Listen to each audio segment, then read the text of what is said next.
찬송가 353장 함께 찬송하겠습니다. 십자가 분병되어서 353장입니다.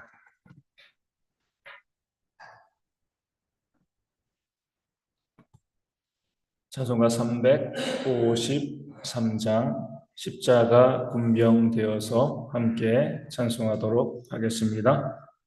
십자가 군병되어서 예수를 따를 때 무서워하는 마음으로 주 모른 채 할까. 나 예수 그리스도 나를 속량했으니 나 십자가를 벗으니 저 멸류관쓰리 무성도 피를 흘리며 큰 싸움 하는데 나 어찌 편히 누워서 상 받기 바랄까. 나의 주 그리스도 나를 속량했으니 나 십자가를 벗으니 저 멸류관쓰리 이제야 많은 세상에 수많은 원수들 날 유혹하고 외치나 내 주만 따르리. 나의 주 그리스도 나를 속량했으니 나 십자가를 벗으니 저 멸류관쓰리 나 멸류관을 쓰려고 몸 바쳐 싸울 때 주 내게 용기 주시사 이기게 하시네. 나의 주 그리스도 나를 속량했으니 나 십자가를 벗으니 저 멸류관쓰리 승리의 그날 이르러 십자가 군병들 개가를 불러 영광을 주님께 돌리리. 나의 주 그리스도 나를 속량했으니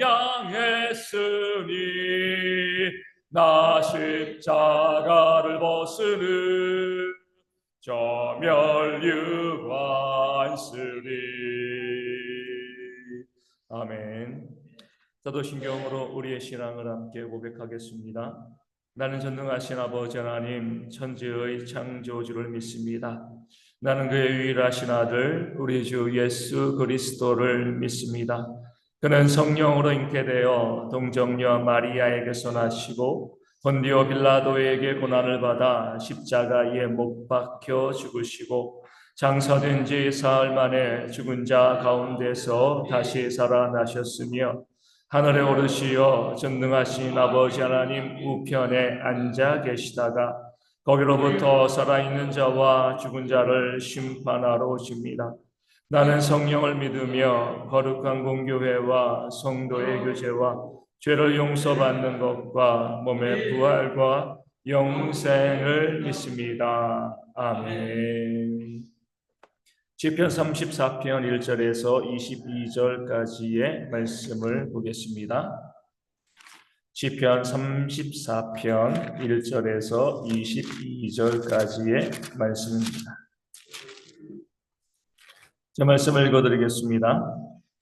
내가 여호와를 항상 송축하며 내 입술로 항상 주를 찬양하리이다. 내 영혼이 여호와를 자랑하리니 곤고한 자들이 이를 듣고 기뻐하리로다. 나와 함께 여호와를 광대하시다 하며 함께 그의 이름을 높이세. 내가 여호와께 간구하며 내게 응답하시고 내 모든 두려움에서 나를 건지셨도다. 그들이 주를 앙망하고 광채를 내었으니 그들의 얼굴은 부끄럽지 아니하리로다. 이 곤고한 자가 부르짖음에 여호와께서 들으시고 그의 모든 환난에서 구원하셨도다. 여호와의 천사가 주를 경외하는 자를 둘러 신치고 그들을 건지시는도다. 너희는 여호와의 선하심을 맛보아할지어다. 그에게 피하는 자는 복이 있도다. 너희 성도들아 여호와를 경외하라. 그를 경외하는 자에게는 부족함이 없도다. 젊은 사자는 궁핍하여 줄일지라도 여호와를 찾는 자는 모든 좋은 것에 부족함이 없으리로다. 너희 자녀들아 와서 내 말을 들으라. 내가 여호와를 경외하는 법을 너희에게 가르치리로다. 생명을 사모하고 연수를 사랑하여 복받기를 원하는 사람이 누구뇨? 내 혀를 악에서 금하며 내 입술을 거짓말에서 금할지어다. 악을 버리고 선을 행하며 화평을 찾아 따를지어다. 여호와의 눈은 의인을 향하시고 그의 귀는 그들의 부르짖음에 기울이시는도다. 여호와의 얼굴은 악을 행하는 자를 향하사 그들의 자취를 땅에서 끊으려 하시는도다. 의인이 부르짖음에 여호와께서 들으시고 그들의 모든 환난에서 건지셨도다. 여호와는 마음이 상한 자를 가까이 하시고 중심으로 통회하는 자를 구원하시는도다. 의인은 고난이 많으나 여호와께서 그의 모든 고난에서 건지시는도다. 그의 모든 뼈를 보호하시며 그 중에서 하나도 꺾이지 아니하도다. 악이 악인을 죽일 것이라. 의인을 미워하는 자는 벌을 받으리로다. 여호와께서 그의 종들의 영혼을 숙량하시나니 그에게 피하는 자는 다 벌을 받지 아니하리로다. 아멘. 오늘 말씀은 우리에게 기도에 응답하시는 하나님의 모습을 다시 한번 보여주고 있습니다. 시편 34편은 제목이 있는 시편이죠. 제목에 뭐라고 나와 있습니까? 다윗이 아비멜렉 앞에서 미친 채 하다가 쫓겨나서 지은 시, 이런 제목이 있습니다. 저희가 잘 알고 있는 그런 이제 배경이 되어지는 거죠. 하나님께서는 다윗을 이스라엘 중에서 왕으로 택하셨습니다. 다윗이 지원한 게 아니에요. 하나님께서 다윗을 목동으로 잘 지내고 있는데 택하여서요 그에게 기름 부으시고 사울을 이어서 이스라엘의 왕으로 세우신 거죠. 그렇게 세워서 이 다윗이 장차 이스라엘의 왕이 될 사람인데 사울 왕이 그를 미워하여서 그를 시기하여서 다윗을 죽이려고 하니까 도망가다가 어디까지 간 거죠? 그 이방인의 나라, 원수 국가인 블레셋 그 나라까지 도망을 가고 또 투항하게 되었습니다. 그런데 그 블레셋 왕 아비멜렉의 신하들이 이렇게 궁시렁거리는 거죠. 옛날에 우리의 장군인 골리앗을 죽인 자가 아닙니까? 지금 여기 와 있지만 언젠가 칼로 우리를 찌를지 모릅니다. 이렇게 왕에게 계속해서 참소하는 거죠. 그리하였을 때 그 왕이 그 말을 들으니까 그럴듯한 겁니다. 그래, 옛날에 골리앗까지 죽인 자가 왜 여기 와서 나에게 투항하고 있는가? 거짓이 아닐까? 그렇게 의심하기 시작하자 다윗이 생명의 위협을 느낀 거죠. 그래서 뭐 한 거예요? 그 왕 앞에서 미친 척 했습니다. 살기 위해서. 성경의 표현대로 하면 침을 질질 흘리면서 미친 척을 한 거죠. 그러니까 아비멜렉이 봤을 때 미친 자니까요. 왜 저 미친 자를 내 앞에 두었느냐? 쫓아내라. 그러니까 쫓아내고 그 다윗이 생명을 건질 수 있게 되었습니다. 얼마나 비참했겠습니까? 그 다윗이요. 하나님의 백성이 지금 이방인 앞에서 미친 척하고 있는 거예요. 앞서 말씀드린 것처럼 사울의 뒤를 이어서 왕을 구하실 때 다윗이 지원한 거 아닙니다. 내가 하겠습니다. 이거 한 거 아니죠. 하나님께서 그를 택하여서 뽑아가지고요. 그 사울 왕의 뒤를 이어서 이스라엘의 왕으로 세우신 겁니다. 그러면 도와주셔야죠. 이게 뭡니까? 그렇죠? 그렇게 왕으로 세우셨는데 왕으로 하나님께서 낙점하신 거죠. 낙점하셨으면 길을 열어주시고 왕이 될 수 있도록 하셔야 되는데 오히려 사울 왕에게 미움을 받아가지고요 여기저기 도망다니다가 이방인의 왕 앞에서 미친 척 침을 질질 흘리면서 생명을 구걸하는 그런 비참한 지경에 지금 다윗이 빠져 있는 겁니다. 보통 사람 같으면 원망이 나오죠. 하나님 뭐 하시는 겁니까? 남북동으로 잘 살고 있는데 그냥 하나님께서 여기로 왕으로 그렇게 하나님께서 택하신 거면 길을 열어주셔야지 왜 이렇게 힘들고 왜 이렇게 어렵게 왜 이렇게 비참하게 내 삶을 이끌어 가십니까? 그렇게 원망하는 것이 기본적인 모습이 되어질 수 있는 겁니다. 다윗은요 원망하지 않았습니다. 그 상황 가운데서 무엇을 한 거죠? 그 곤고한 상황 가운데 하나님께 기도하고 오히려 하나님을 찬양했습니다. 그럴 때 하나님께서 그 다윗의 기도를 들어주시고요. 악한 자들의 손에서 다윗을 건져내셨습니다. 좋은 것을 주시며 구원해 내신 거죠. 이것이 바로 지혜입니다. 우리의 삶에 의도치 않은 고난과 어려움이 다가올 수 있습니다. 많은 삶의 문제 어려움으로 우리가 정말 비참한 그런 지경에 빠질 수도 있습니다. 내가 잘못한 것이 아님에도 불구하고요. 어려움에 빠질 수가 있는 거죠. 그럴 때에 우리는요. 하나님께 원망하기 쉽습니다. 하나님 이게 뭡니까? 내가 열심히 예배도 하고 섬기기도 하고 그렇게 했는데 왜 내 삶에 이런 어려움을 주십니까? 그러면서 하나님께 원망하고요. 그런 상황 가운데 또 비난하고 정죄하는 것 그런 일을 할 수 있지만 이런 것은 쉬운 거죠. 원망, 불평, 비난, 정죄는요. 정말 쉬운 거예요. 누구라도 할 수 있는 믿지 않는 자들도 할 수 있는 겁니다. 그 상황 가운데서 어떻게 해서든지 인간의 힘으로 내 힘으로 그 문제를 해결하려고 애쓰고 노력하는 것도 누구라도 할 수 있는 겁니다. 그런데 이런 것들 가지고는요, 원망한다고 문제가 해결되나요? 비난하고 정죄한다고 문제가 해결되나요? 내 힘으로 애쓰고 노력한다고 문제가 해결되나요? 해결되지 않습니다. 성경이 우리 가운데 알려주고 있는 그 길은요, 오직 하나님만이 우리의 모든 문제의 해결자라는 사실입니다. 하나님께서 모든 문제를 풀어주실 수 있는 겁니다. 그렇기 때문에 그런 어려움과 문제 또 답답함과 또 비참함이 우리 가운데 다가왔을 때 우리는요 내 힘으로 무엇을 하려고 노력하기보다 원망하고 정죄하기보다 하나님께 나와서 기도하는 그런 지혜가 우리 가운데 있어야 할 줄로 믿습니다. 그렇게 부르짖고 내 모든 상황을 아니고 하나님 도와달라고 하나님께 나아갈 때 하나님께서 공의롭게 우리의 모든 문제를 해결하여 주시고요. 우리에게 길을 열어주시고 복된 삶으로 우리를 인도해 주실 줄로 믿습니다. 자주 말씀드린 것처럼 시편 23편에 목자가요 그 양들을 사망의 음침한 골짜기로 끌고 갈 수가 있습니다. 그 목자가 그 사랑하는 양들을 사망의 음침한 골짜기로 데려갔을 때는요 의도가 있는 거잖아요. 그런 지혜가 있어야 돼요. 왜 우리를 이곳으로 이끌어 왔을까라고 생각하기보다 무엇인가 의도가 있기 때문에 이곳으로 우리를 이끌어 왔다라고 생각을 하고요. 그 사망의 음침한 골짜기에서도 뭐 하는 거죠? 목자에게 순종해야죠.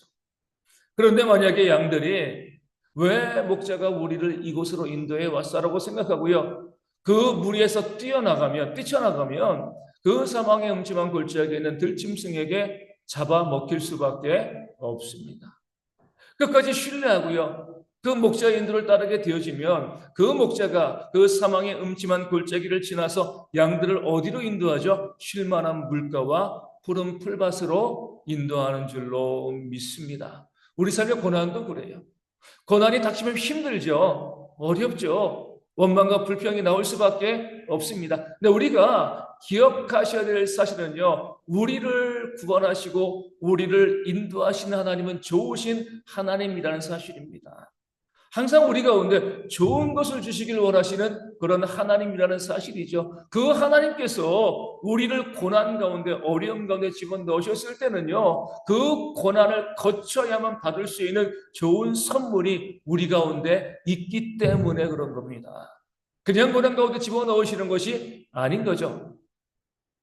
내가 연단을 당한 뒤에는요. 무엇처럼요? 순금처럼 정금처럼 나온다라고 성경이 우리 가운데 기록하고 알려주고 있는 거잖아요.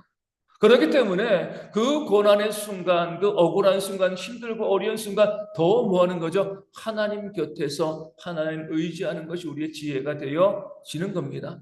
힘드니까 기도 안 하고 어려우니까 기도 안 하고 아이 하나님 뭐야? 그럼 내가 죽는 거예요. 고난이 왔다고 다 복된 것이 아닙니다. 삶에 어려움이 있고요. 그 문제가 발생했다고 다 우리 삶에 복이 찾아오는 것은 아니에요. 그 고난과 어려움 가운데 다윗처럼 이 비참함 가운데서도요, 하나님 원망하지 아니하고 더욱더 하나님께 기도하고 부르짖을 때에 하나님께서 그 고난을요, 순금처럼 정금처럼 우리 가운데 바꿔 주실 줄로 믿습니다. 그래서 우리 성도님들은요, 우리 주변 분들에게 권면하셔야 돼요. 기도합시다. 힘들고 어려울 때 우리 기도합시다. 기도합시다. 오직 하나님만이 우리의 모든 문제의 해결자이십니다. 이게 우리의 권면이 되어줘야 하는 거죠. 그래서 우리가 큐티도 하는 거고요. 그래서 기도도 하고 그 모임들을 만들어 가는 거죠. 뭐 교회 구색이 뭐 갖추기 위해 가지고 그런 모임 하는 거 아니에요. 결국 그렇게 모여서 말씀을 나누고 기도하는 것이 성도들에게 유익하기 때문에 모여서 기도합시다라고 이야기하는 것이고, 우리가 그런 모임이 얼마나 귀중한가 깨달아 알고요, 함께 모여서 삶의 어려움과 문제 가운데 기도하고요, 그 기도를 통하여서 그 모든 어려움 가운데 회복되어지고요, 은혜를 받아 누리는 우리 대형의 모든 성도 되어주시기를 소망합니다. 오늘 본문에서 주목해야 될 구절은요, 15절 말씀 가운데 나오는 그 말씀이 되어지는 거죠. 여호와의 눈은 의인을 향하시고 그의 귀는 그들의 부르짖음에 기울이시는도다. 17절에 의인이 부르짖음에 여호와께서 들으시고, 계속 오늘 말씀은 이렇게 강조하고 있습니다. 하나님께 기도하고 하나님만이 우리의 모든 삶에, 우리 모든 문제의 어려움의 해결자이신 것은 사실이죠. 그런데 하나님께서 모든 자의 기도를 들으시는 것은 아니라는 거죠. 누구의 기도를 들으신다고요? 의인들의 기도를 들으신다. 이렇게 말씀하고 있습니다. 의인들은 어떤 자들이요? 여호와를 경외하는 자들, 그 경외함으로 순종하며 선을 행하는 자들입니다. 사랑하고 섬기고 나누는 그런 삶을 살아가는 자들인 거죠. 그런 삶을 살아갈 때 우리가 아무리 부르짖고 기도해도요, 우리는 말한 것처럼 이단은 어때요? 우리보다 더 열심히 기도하잖아요. 그렇죠? 근데 하나님께서 그들의 기도를 들으실 리가 없습니다. 의롭지 않기 때문에. 간절한 기도 중요합니다. 정말 간절하게 기도해야 되는데 그 간절한 기도를 무엇하면서요? 선한 삶을 살아가면서 우리가 간절히 기도해야 하나님께서 의인들의 기도를 들으시고요, 그 기도 가운데 응답하신다, 이렇게 말씀하여 주고 계신 겁니다. 내 삶을 살펴봐야 돼요. 내 삶이 의로운가? 내가 하나님 믿고 신뢰하고요, 말씀 가운데 순종하며 섬기고 또 사랑하고 나누는 그런 삶을 살아가면서 내가 하나님께 기도하고 있는가? 그런 의로운 삶을 살아갈 때에 하나님께서 우리의 기도에 반드시 듣고 응답해 주실 줄로 믿습니다. 반면에 악인들은 뭐예요? 16절에 여호와의 얼굴은 악을 행하는 자를 향하여 그들의 자취를 끊으려 하시는도다.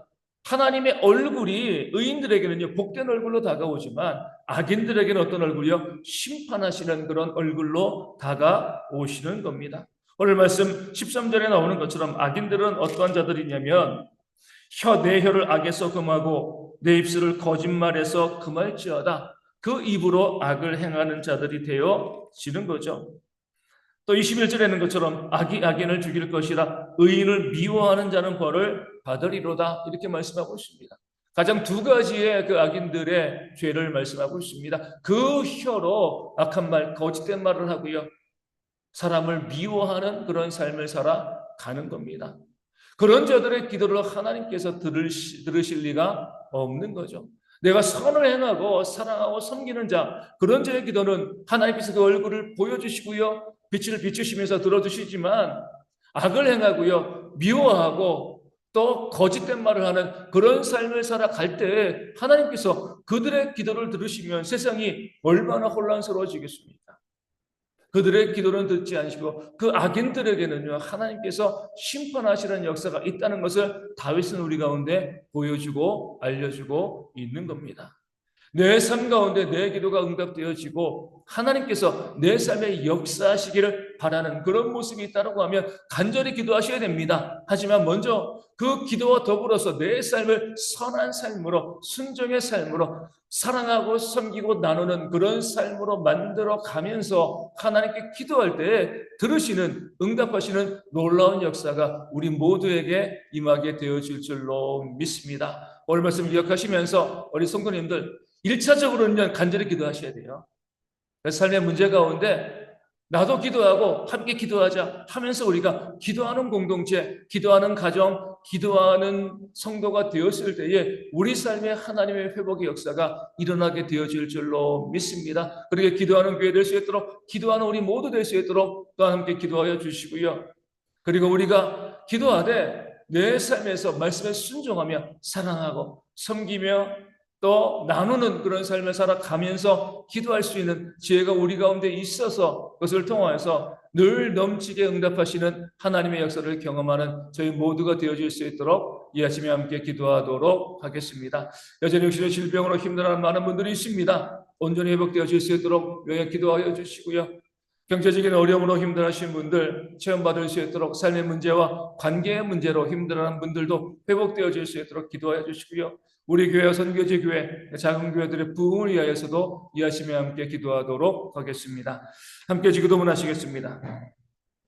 하늘에 계신 우리 아버지, 아버지의 이름을 거룩하게 하시며 아버지의 나라가 오게 하시며 아버지의 뜻이 하늘에서와 같이 땅에서도 이루어지게 하소서.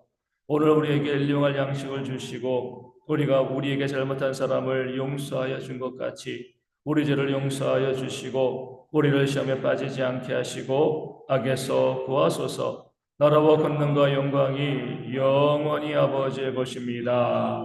아멘. 기도하겠습니다.